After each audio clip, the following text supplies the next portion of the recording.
میں نے یہ سنا ہے کہ جب بندے گناہ زیادہ ہو جاتے ہیں تو اس کا حافظہ کمزور ہونا شروع ہو جاتا ہے، تو کیا یہ بات درست ہے؟ اور ساتھ میں یہ بھی ارشاد فرما دیں کہ حافظہ مضبوط کرنے کا کوئی طریقہ۔ حافظہ کمزور ہونے اور مضبوط ہونے دونوں کے اسباب ہوتے ہیں۔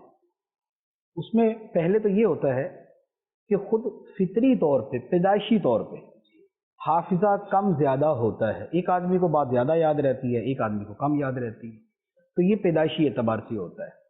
اچھا، پیدائشی طور پہ جس کا حافظہ مضبوط ہے تو کم چیزیں ہیں کہ اس کی وجہ سے اس کا حافظہ کمزور ہو، اور جس کا پیدائشی کمزور ہے تو کم ایسا ہے کہ اس کا حافظہ کچھ چیزوں کی وجہ سے مضبوط ہو جائے۔ دوسری بات یہ ہے کہ حافظے کی کیٹیگری ہوتی ہے۔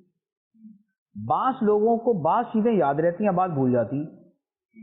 جیسے آپ نے دیکھا ہوگا کئی لوگ ایسے ہیں کہ ان کو راستے بڑے یاد ہوتے ہیں، ایک راستہ ایک مرتبہ دیکھ لیں گے پوری زندگی یاد رہے گا۔ جتنے بھی آٹو چلانے والے، رکشے چلانے والے، سب کو راستے بڑے اچھے یاد ہوتے ہیں۔ اچھا، کچھ لوگوں کو نمبرز بڑے یاد ہوتے ہیں۔ ابھی تو موبائل میں نمبر آ گئے نا، ایک زمانہ تھا کہ نمبر یا لکھے ہوتے تھے یا زبانی یاد ہوتے تھے۔ تو ایسے لوگ ہوتے تھے، اٹھڑی ڈائریاں ہوتی تھی، تو ایسے لوگ ہوتے تھے کہ جس کا نمبر بولے ٹھک کر کے سنا دیتے تھے۔ اچھا، کئی وہ لوگ ہیں جن کو اشعار بڑے یاد ہوتے ہیں، کئی لوگ وہ ہیں جن کو واقعات بڑے یاد ہوتے ہیں۔ فلاں جگہ پہ ایسا ہوا تھا، وہاں پر یہ بندہ بیٹھا ہوا تھا، یہ والی چیزیں بھی ہوتی ہیں۔ بعض لوگ اس میں کمزور ہوتے ہیں کہ کسی کو واقعہ نہیں یاد رہتا، یا کسی کو شعر نہیں یاد ہوتا، یا کسی کو نمبر نہیں یاد ہوتا، یا کسی کو راستہ یاد نہیں ہوتا، اور بڑے یعنی کہ دلچسپ قسم کے واقعات ہوتے ہیں۔ تو اس کا ایک تعلق جو ہے نا وہ تو کوئی فطری مزاج کے ساتھ ہوتا ہے۔ اب اس کے بعد اگلی بات کہ حافظہ مضبوط کرنا یا حافظے کا کمزور ہونا، تو دیکھیں لازمی بات ہے کہ حافظہ جو ہے اس کا تعلق بہرحال ہمارے برین کے ساتھ ہے، برین کے سیلز جو ہیں، خلیے جو ہیں اس کے ساتھ ہے۔ وہ خلیے متاثر بھی ہوتے ہیں، کسی کے سر پہ چوٹ لگتی ہے سارا کچھ ہی بھول جاتا ہے، بعض اوقات دوبارہ لگتی ہے سارا ہی یاد آ جاتا ہے، ٹھیک ہے۔ اچھا، تو اسی طریقے سے بعض غذائیں ایسی، بادام ہے، اخروٹ ہیں، اس طرح کی چیزیں بندہ زیادہ کھائے تو حافظہ بہتر ہونا شروع ہو جاتا ہے۔ اچھا، کھٹی چیزیں زیادہ کھائے تو حافظہ کمزور ہونا شروع ہو جاتا ہے۔ تو یہ ہے ظاہری اسباب۔ اسی طرح باطنی اسباب بھی، باطنی اسباب کا تعلق کچھ ظاہر کے ساتھ ہے، کچھ باطن کے ساتھ ہے۔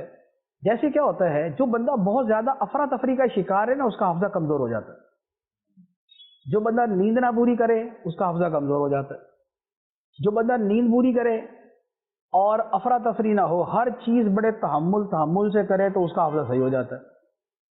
اچھا، پھر اس کے ساتھ گناہ کا اور نیکیوں کا اس کا بھی اثر ہوتا ہے، اور اس کی بھی ایک بڑی وجہ یہ ہوتی ہے کہ نیکیوں کی وجہ سے جس بندے کو سکون ملنا شروع ہوتا ہے اس کا حافظہ بہتر ہونا شروع ہو جاتا ہے، اور گناہوں کی وجہ سے جس کے اندر اضطراب، بے چینی، انگزائٹی، سٹریس پیدا ہونا شروع ہو جائے اس کا حافظہ کمزور ہونا شروع ہو جاتا ہے۔ اب کوئی ایسا پتھر دل آدمی ہو کہ جس پہ گناہ کا کوئی اس کا ضمیر ہی نہیں ہے، اس کو گناہ کا ہے ہی کوئی نہیں کہ بھائی گناہ کر دیا تو کیا ہوا، اس پہ اکثر و بیشتر جو ہے نا یہ گناہ کی وجہ سے حافظے پہ اثر نہیں پڑے گا۔ کیوں؟ اس لیے کہ گناہ نے ڈائریکٹ اثر نہیں کرنا تھا، اس نے وہ جو اس کے ضمیر کے اندر اضطراب تھا بیسیکلی وہاں کے ذریعے افیکٹ کرنا تھا۔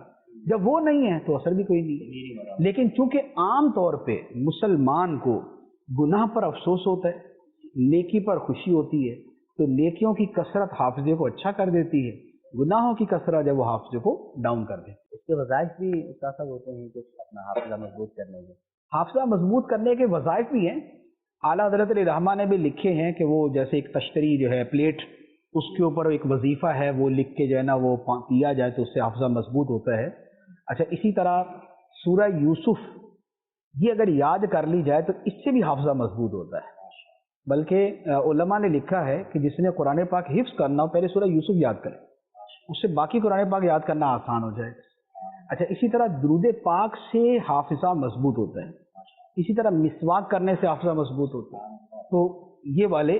اچھا، پھر اس کا تعلق بعض اوقات کے ساتھ بھی ہوتا ہے۔ جو شے فریش مائنڈ صبح تہجد میں فجر کے بعد آپ کرتے ہیں وہ آپ کو زیادہ یاد ہوتی، کیونکہ فطری طور پہ آلودگی نہیں ہوتی، کوئی پالوشن نہیں ہے، کوئی ڈسٹربنس نہیں ہے، تو اس وقت بندہ جو یاد کرتا ہے وہ زیادہ یاد ہوتا ہے اس سے.